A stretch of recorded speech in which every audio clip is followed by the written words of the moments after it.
Нови странски инвестиции, пакет од 100 милиони евра за вештачка интелигенција и енергетика. Владината делегација предводена од премиерот Христијан Мицкоски во рамки на 62-та Минхенска безбедносна конференција, според најавите ќе оствари голем број средби со влијателни политички фигури и моќници од светскиот бизнес. Уште пред стартот на конференцијата, владината делегација оствари средба со менаџментот на една од најмоќните германски компании, Schwarz Group, на која се разговарало за инвестиции во Македонија во иднина.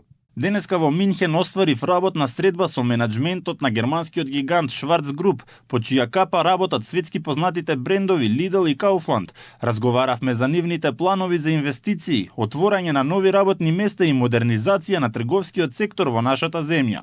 Владиниот тим во Минхен оствари средби со раководството на 4IG, третиот мобилен оператор кој треба да започне со работа во Македонија. Мицкоски на Facebook напиша дека се разговарало за пакет од 100 милиони евра инвестиции, освен во телефонијата и во сферата на вештачката интелигенција и енергетиката. Порачува дека Македонија мора да се развива и се бореле за секоја шанса за подобра иднина за граѓаните.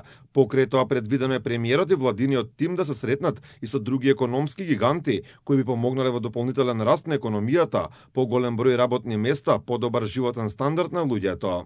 Ги отвораме вратите за домашните компании да ги пласираат своите производи во големите европски синџири. Продолжуваме да разговараме и привлекуваме реномирани светски компании кои веруваат во потенцијалот на нашата држава. Како што соопшти владината прес-служба во Минхен, цврсто ќе се повтори ставот и ќе се бара предвидлив и фер процес на интеграцијата во ЕУ, без дополнителни билатерални условувања. Мицкоски е придружуван од министерот за надворешни работи и надворешна трговија Тимчо Муцунски, министерот за одбрана Владо Мисајловски, министерот за внатрешни работи Панче Тошковски. Во рамки на конференцијата, шефот на владата ќе оствари повеќе билатерални средби со европски лидери, високи представници и раководители на меѓународни безбедносни институции.